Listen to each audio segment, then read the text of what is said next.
এখন আমি ছাদে এলাম, স্ট্রবেরি গাছগুলো লাগিয়েছিলাম, তাই ভাবলাম দেখে গিয়ে আর স্ট্রবেরি হয়েছে কি না।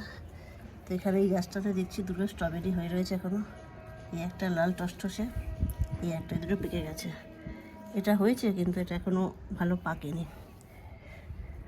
তো স্ট্রবেরি দেখতে তো খুব ভালো লাগছে, তার সাথে কি আছে, এখানে একটা সুন্দর একটা গোলাপ ফুটেছে, আর এখানে লাল টসটসে জারবেরা ফুল ফুটেছে।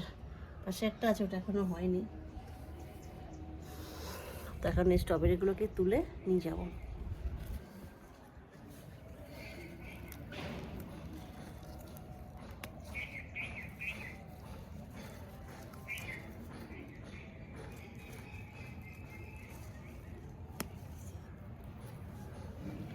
আর হয়েছে এগুলো ছোট ছোট, এগুলো একটু বড় হোক, এগুলো পাকবে। অনেকগুলো হয়েছে এখানে ছোট ছোট।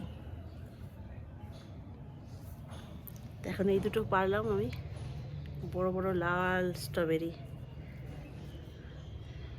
কোনো কেমিক্যাল নেই, কেমিক্যাল ছাড়া স্ট্রবেরি, লাল লাল পুরো তো।